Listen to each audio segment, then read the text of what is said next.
How's it going, guys? Welcome. We have a special episode here today.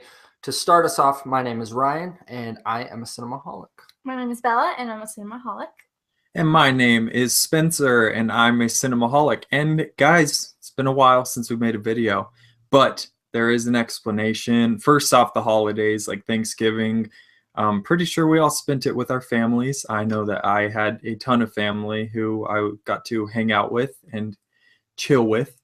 But that doesn't mean we've stopped being cinemaholics in that duration of time. Another reason why we haven't been doing videos is Bella's been moving and I've been overwhelmed with school. I'm about to go into finals week, so the videos might be a little bit less consistent, but then I'll be on winter break and we'll be back in the swing of things totally. So that being said, this will be a little bit of a longer video. It's not going to be like super long. We're going to try to keep the explanations short, but it's essentially a 2017 catch-up. There's a couple movies that each of us have seen. Some that some of us haven't even seen, and others where we've all seen that we want to talk about. And we're kind of just, I feel like the best way to structure this is to go through the box office and just work our way down and kind of talk about the movies that we haven't really talked about yet. So we're excited. Everyone, of course, make sure to leave your comments on movies you've seen and stuff you have to recommend, or maybe we're going to be talking about movies that you have also seen and want to leave your opinion on. We'd love to hear it. So starting it off, the top of the box office for 2 weeks, the second week in a row, is a movie that I personally loved, and that is Coco. You, my boy, are meant to be a musician. I must follow my heart. I am trying to save your life! Nice kitty. Miguel, something's mattered more than music. So let's give our quick thoughts on Coco. What do you guys think of it? Okay, so I really liked Coco. It was so cute. At first, when I was watching the trailers, I didn't like it as much. I was like, yeah, okay, it's gonna be fine, I guess. All right. But then I really enjoyed this movie. I love that it's about family, and the colors are so beautiful. Animation is amazing. It's stunning. I love everything about it. It's awesome. Yeah, ditto. It was a great movie. I feel like it kind of was underwhelming to me. I heard so many great things about this going into it that I kind of was like, oh. Like, I don't know. It was Pixar for me. They really step it up every single time. And for me, this one didn't, I guess, emotionally hit me as much as I was hoping. And it was mainly that stupid dog character. He's so stupid and annoying. But I mean, I think I go into it thinking that Pixar is always going to be like this smart thing. And for me, it just didn't resonate the first time. I've seen clips of it since, and I like it a lot better. And so this is one I definitely need to go back and watch it a second time. I know I'll respect it a lot more, but overall it was good. I really liked it, and I would give it a high rating. So it's always a good thing to have diversity of opinion, I feel like. And so that's actually kind of cool, Ryan, that you didn't work as much for you, because I haven't heard too many people who, I know you didn't say you hated it or anything, but kind of having complaints with it. This is, to me, I felt like this is quite a crowd pleaser. So speaking of diversity, I really dug the way they kind of looked at a culture that, it's still a broad culture, Mexican culture. It's something that we are a little bit more familiar with than other cultures, like compared to like Moana, the Pacific Islander things. I was less familiar with that than I was with Mexican culture. I really dug Coco a lot. I think it really emotionally resonated with me, maybe where it didn't quite connect with Ryan. I think that the whole entire idea of like your roots and your lineage really was a beautiful thing, the way that this movie laid it out. And I really actually liked the dog character. The voice acting was great. The music was great. It was just a movie that really emotionally resonated with me. I actually think this, to me, was top tier Pixar. Also, one more quick thing. I was sitting next to a Mexican man who was sitting there with his son, and it seemed like it was really resonating with this dad, like the adult guy. And his response to a lot of the things, honestly, I was kind of paying attention to what he was thinking and how he was reacting to the movie, and you could tell he really appreciated what he was seeing and seeing that type of representation. So I was really pleased with Coco. Moving down the list on the box office, I see Wonder is number 3. I have not seen this movie yet, but I know that you guys did. I know I'm not an ordinary 10-year-old kid. I've had 27 surgeries. They've helped me to breathe, to see, to hear without a hearing aid, but none of them have made me look ordinary. Incubator, Bunsen burners. Oh, and this is an eraser. You know what an eraser is, right? Look at his face. I've never seen anything that ugly in my life. If I looked like him, I'd swear I'd put a hood over my face. I know you don't always like it, but I love it. It's my son's face. You are not ugly, Augie. You just have to say that because you're my mom. Because I'm your mom, it counts the most, because I know you the most. We've seen it twice. Yes. Went and saw it twice. It's a really good movie. It's by the same director that did Perks of Being a Wallflower, which is in my top 5 all-time favorite movies. I love and adore that movie. This one isn't quite up to par. Like what you said for Coco, I feel like this one is just a really good crowd pleaser. It handles some very touchy and very important topics and subjects, and it handles them in such an expert way of making you, like, you don't walk out of this movie emotionally destroyed, but you do come out of it like impacted. And I think all of the topics really lend themselves to destroying you. You could bawl in this movie, and there's a ton of people who were crying during it, but it's handled in such a way that it is very uplifting and optimistic, which I really enjoyed, and I think is responding so well. And that's why I think this is its 3rd week out or something, and it's still number 3 in the box office. Mm-hmm. I think it's doing well because it handles it so well, and it doesn't come across as a very kid movie.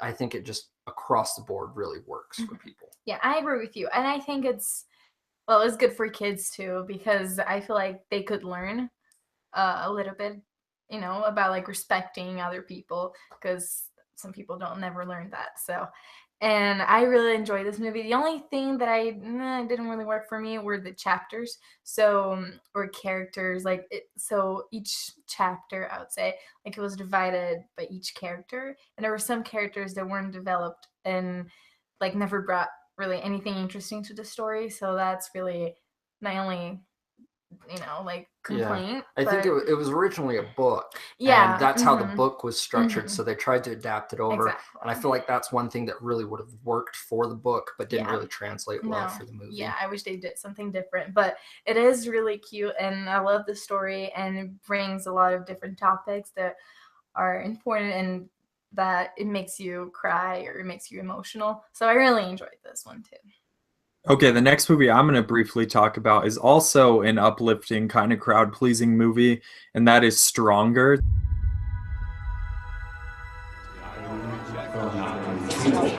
I'm looking for Jeff Bowman. So I gotta tell you, there was an explosion, and your legs, they're gone, bro. I'm sorry. You don't owe me anything. So, Jeff, we're gonna take these bandages off? Everybody wants to see ya. He's a real hero, my son. How you feeling, Jeff? What are you doing? Talking to you. What are you doing? Dancing.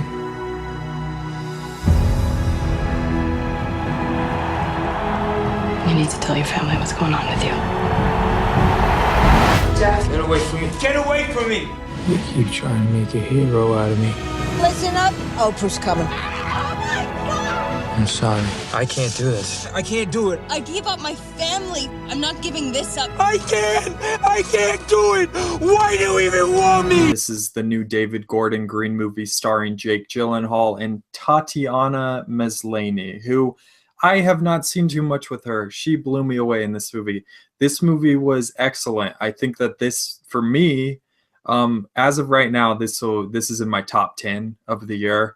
I think Gyllenhaal's performance is pretty fantastic in this movie. And I thought that the way they kind of handled the stages of grief after a tragedy and how that shapes us and how we can let it defeat us, or we can rise up and move on, was really impactful to me. I couldn't help thinking of Patriots Day while I watched this movie, and I was not a huge fan of Patriots Day. I didn't hate it, but I didn't love it. And I remember Ryan had a way more positive reaction to that movie. But this movie, the thing I liked so much about it was about an individual American who actually existed, who this tragedy that was a senseless act of violence that drastically impacted his life, but he didn't let it keep him down. And I thought that it was really inspiring, and we need more movies about how the human spirit triumphs over these horrendous acts that people inflict upon us. So did you guys get to see Stronger yet? No, is it streaming now? No, I saw it at our like local indie theater. Oh, really? Yeah.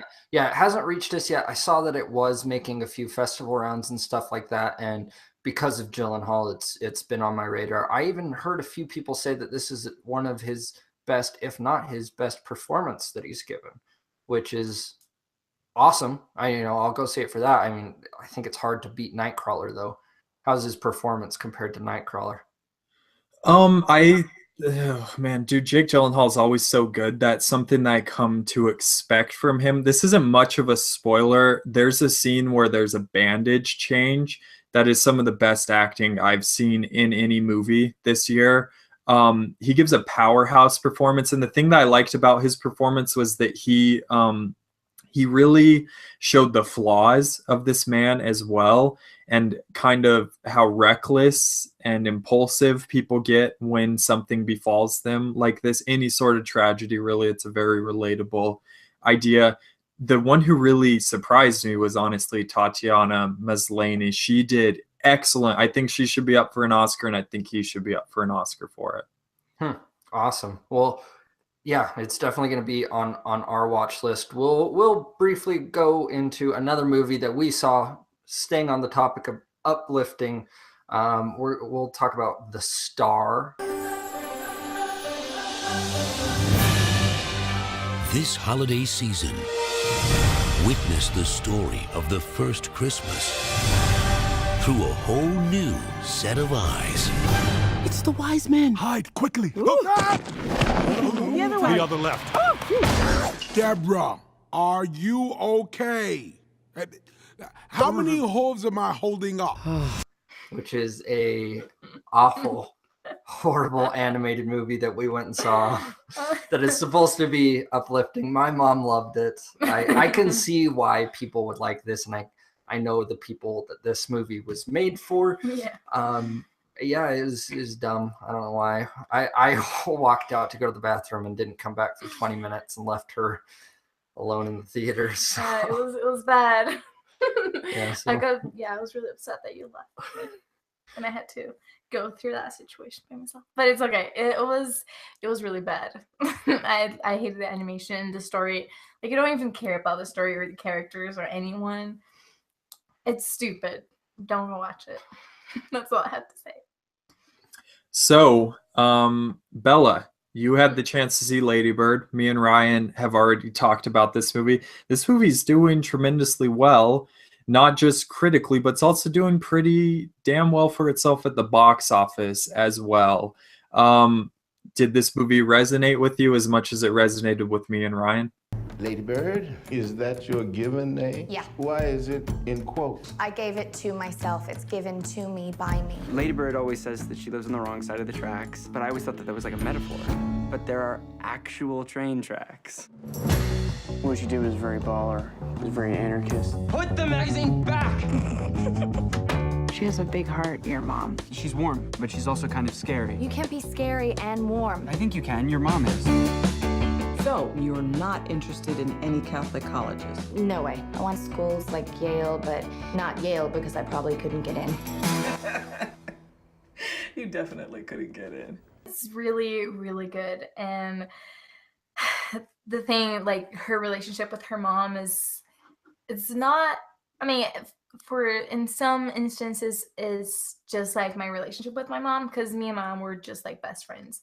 And it's not exactly the same as their relationship, the characters, but the story overall is amazing, and it's really interesting because there's so many things that I can relate to, and all the fun moments that she had with her mom, and also when she left to, I mean, I don't know, maybe I don't want to go into spoilers, but I mean, well, I guess I'll have to say it anyway. So yeah, she leaves her hometown. So she has to go to New York for college.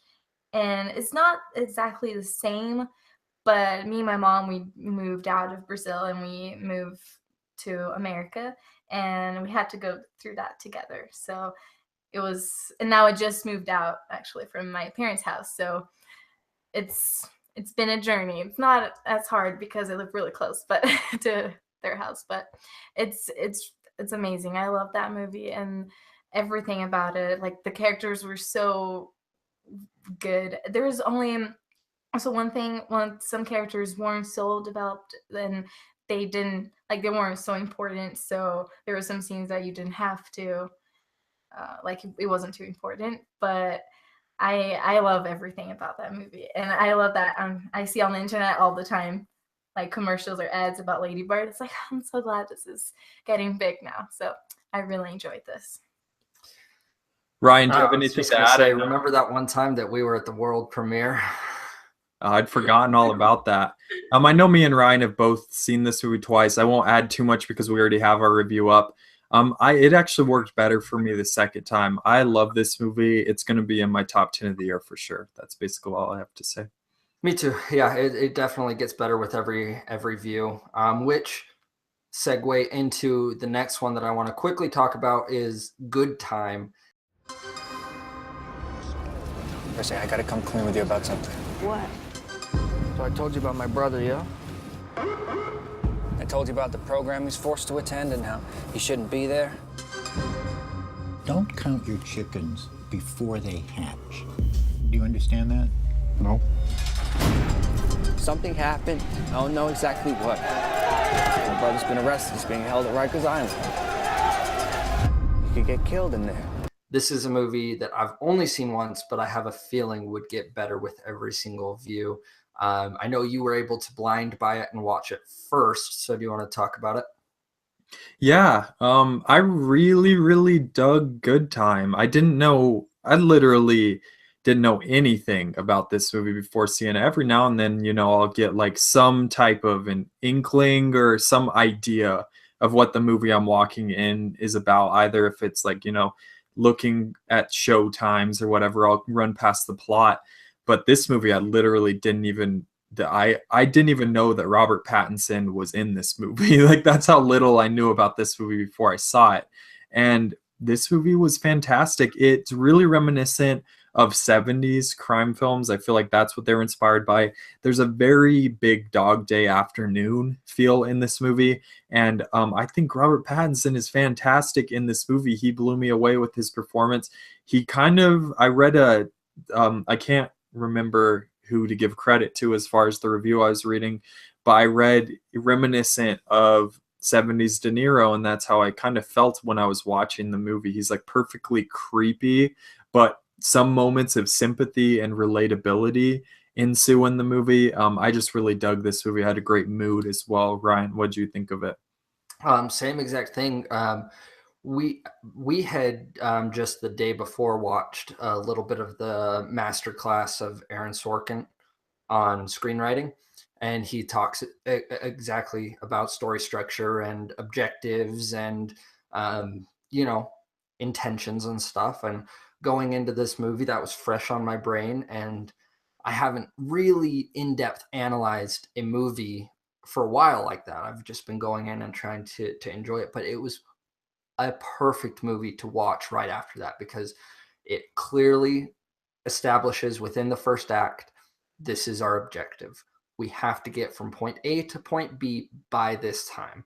And then every single point that he had talked about in the masterclass, it hit, and it hit it well. And I think why this movie worked so well for me is it's just a character study. It literally is a bunch of characters reacting to situations that they're in. And every new obstacle that comes up felt genuine. and it felt like it's something that could happen. And the characters' reactions felt so genuine as to which way they ended up going. And overall, I loved how self-contained it was. That they didn't have to go fly all the way to LA to solve this. It was just in the town. They drove from place to place to place and had to figure out how to do that. And the like you said, the performances were phenomenal. I had heard a ton about Robert Pattinson's performance. I think he's been nominated and won a few indie awards for it. I don't know. I couldn't have expected anything less, though. A24 every single time knocks it out of the park. So, Speaking of A24, let's talk about the Florida Project. New job? Yeah. If you're working, who's looking after mommy? You're not my father. I don't want to be your father. You can't treat me like this. You don't think everybody knows what's up, Haley? Everybody. She's about to cry. I can always tell when adults are about to cry. Why is my mom yelling? They're just talking, they gotta figure something out. This is the new film by Sean Baker, who directed Tangerine, which was, of course, infamously the movie that was all shot on iPhones. And the Florida Project is kind of more an examination of children living in poverty, but had lots of the same type of feel. You could tell it was the same guy who did Tangerine, to me, at least because of how kind of intimate a character study it was. What do you guys think of the Florida Project? Oh, okay. I'll start then. I really enjoyed this movie, and it's so fresh to see a story about children, and in a different situation, I guess, because all the movies that I saw that are about kids or anything like that, they're usually not poor. I mean, sometimes they are, but I love this movie, and I like that it's also uplifting. Like the children, they support each other, and in the middle of this crazy world, and they're only there for each other. I mean, they have the adults, and it focuses on them sometimes, but it's about the children and how they live through that in that situation. And I never actually knew that people actually lived in hotels, and I didn't know that people actually live like that, and it's interesting to see that. And also one thing that I also liked a lot was there was a scene where there were some tourists and there were Brazilians. I thought it was really funny because I didn't have to read the subtitles, and also because that is a correct interpretation of Brazilians in Florida. So yeah, but I really enjoyed this movie, and I think the ending was like it ended all of a sudden because it didn't feel long. It wasn't a long movie. It didn't feel long to me, and I actually liked the way it ended. A lot of people in the theater started laughing after it ended, like, "Oh, what was that? It just ended like that." But I enjoyed it because they didn't have to show more. I like the way it is because Disney World happiness. So. which was the goal the whole time. Yeah. And we got a chance to talk about it a little bit, so this isn't completely new or fresh to the conversation. But I really loved how it was able to portray all the characters. I loved the kids in this. I related so well to the kids. It was just like, I did that when I was a kid. Oh, that's so stupid. Yeah. I did that. Especially the scene where they're giving the new girl the tour and they're just checking doors and they're like, oh, and we're not supposed to go in this door. Do you want to go?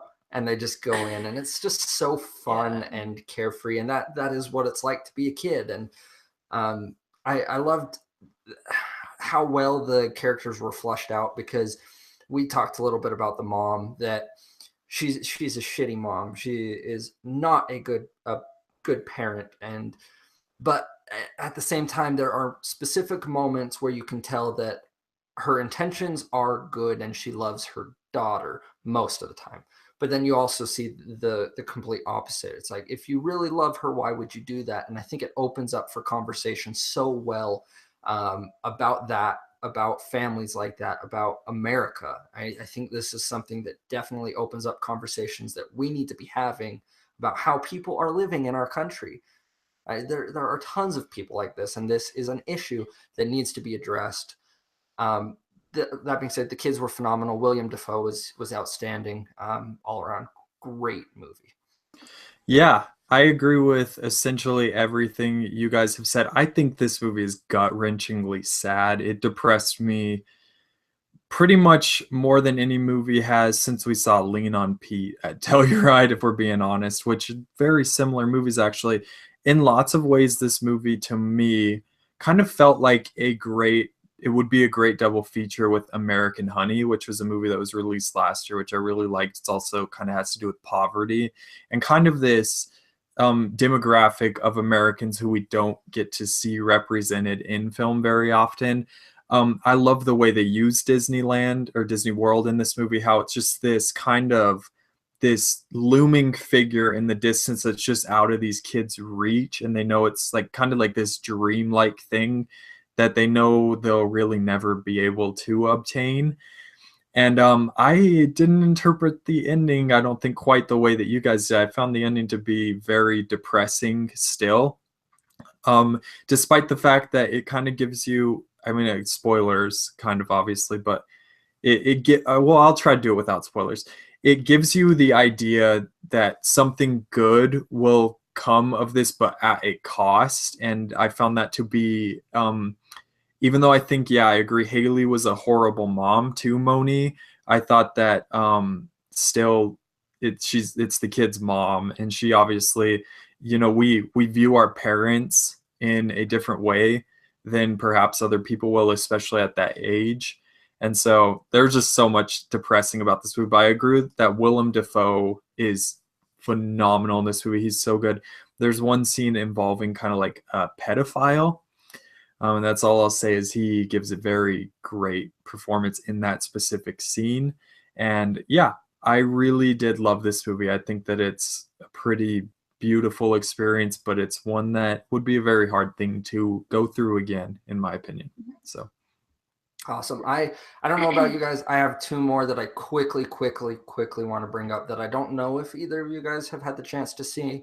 The Breadwinner is one that I checked out this morning before work, and it's a fantastic animated movie. I am 90% sure that this is going to be nominated for an Oscar for animation. It's just a great animation about life in now I'm gonna sound like an idiot, but I think it's like Afghanistan and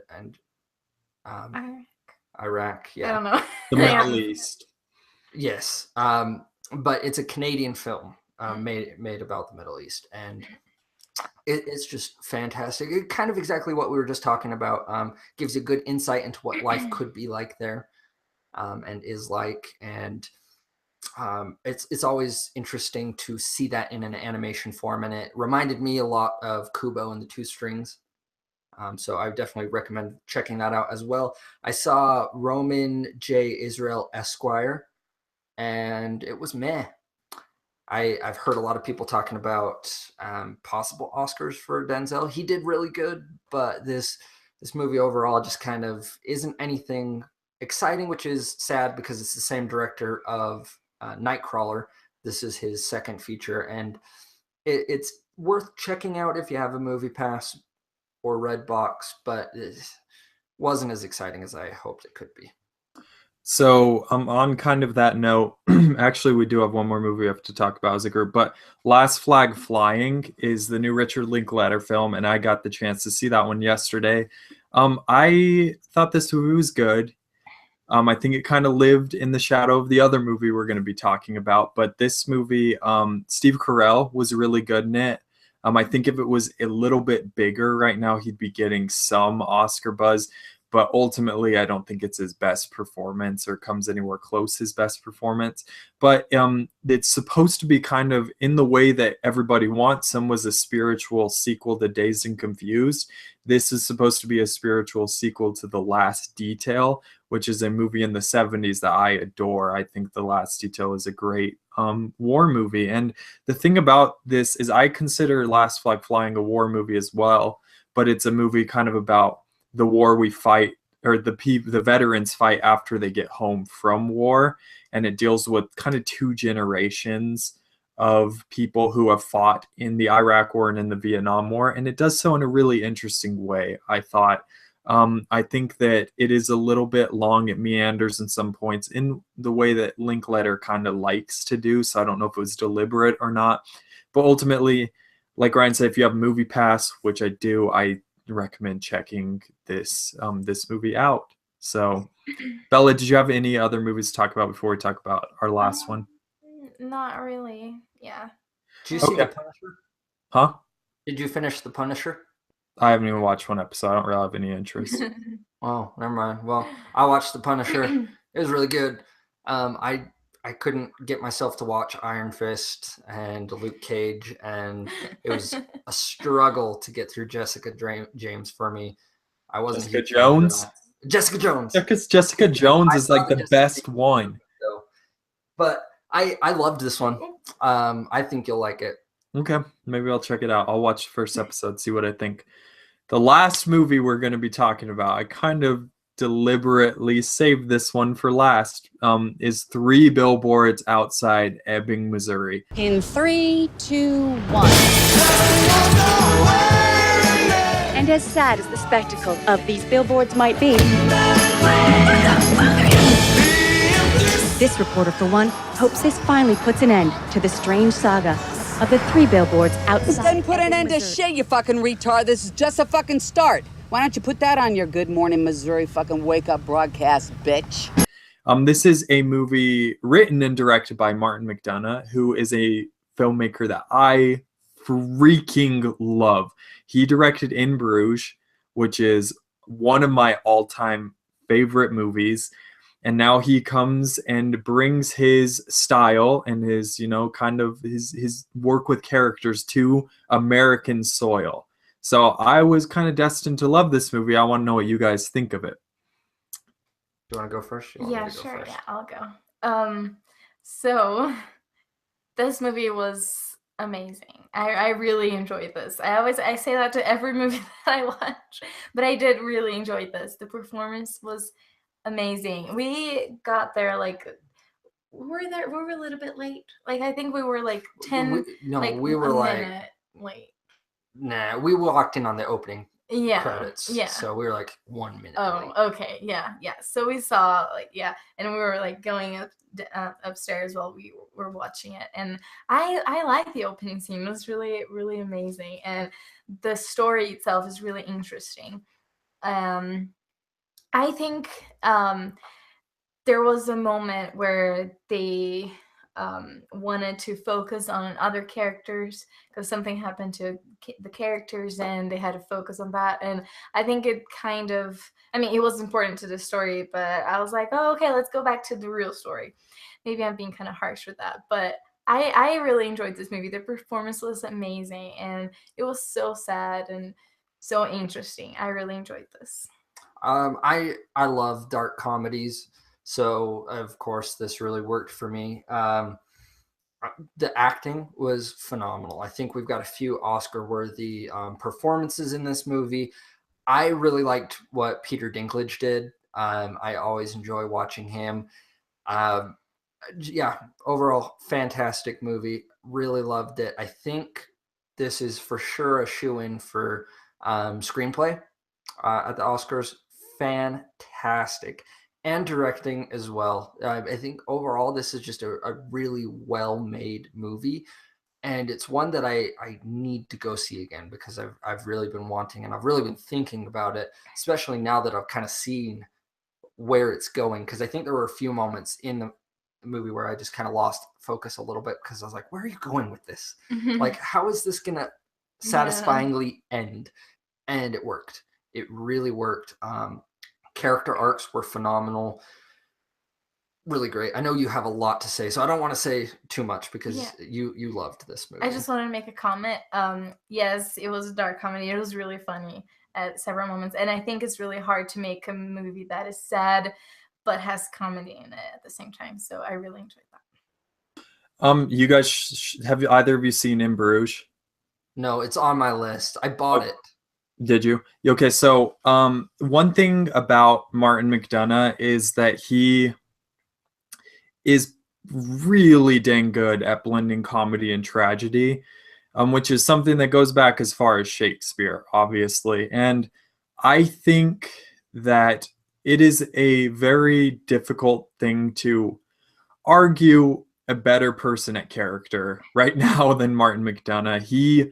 This guy, the thing that blew me away the most about Three Billboards Outside Ebbing, Missouri is that at the beginning of the movie, we establish a character in Frances McDormand who plays Mildred Hayes, who is this lady who she kind of has the righteous fury, which is something we have seen countless times in movies. It's almost overdone at this point, but he adds depth to it with like grief and loss, and kind of piggybacks off that to add depth to this character in, as Ryan said, very unexpected ways that get you to kind of question where this movie is going.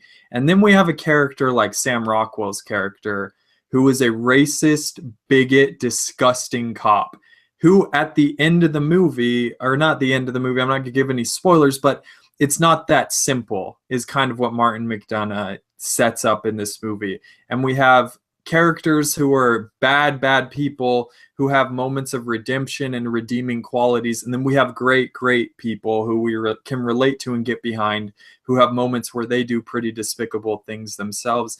And they feel like three-dimensional people in a way that I don't really feel any movie this year has quite given us this in-depth of a character study, while simultaneously showing us the state of America and the division between this right and this left, and how we clash with each other.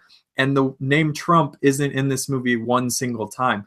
So I found it really interesting that we have a movie by a foreign filmmaker that talks about the state of America in a more profound, entertaining, and effective way than most American filmmakers can do. I love this movie. This is a shoo-in for my top 5, like for sure. And like Ryan says, I think this is going to win Best Screenplay. I think Sam Rockwell should win Best Supporting Actor for it. And Frances McDormand is still my favorite actress. I love her. I think that's it. Unless you guys have any other movies that you wanted to talk about. No. Perfect. Yep. Awesome. Like he said, and he prefaced the whole video, is we got a little bit behind because we were watching so many videos, so many movies. So we're going to try and balance it a little bit better. There are a ton of movies coming out in the next few weeks until Sundance. Actually, we're going to be going go. So make sure you guys check out the reviews as soon as they come out and be watching these. Keep an eye out for independent cinema, because this is the time that indies shine. Keep an eye out for The Disaster Artist, which comes out this coming week. This week when you guys watch this video. The next week is going to be The Shape of Water, and then Star Wars hits, and then all hell will break loose. The Post is coming out as well, and Jumanji. Oh yeah.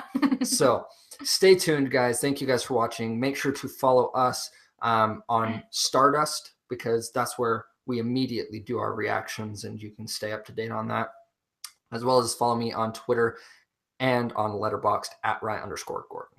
You can follow me on Twitter at Bella Romano _ and on Stardust and Letterboxd at Bella Romano.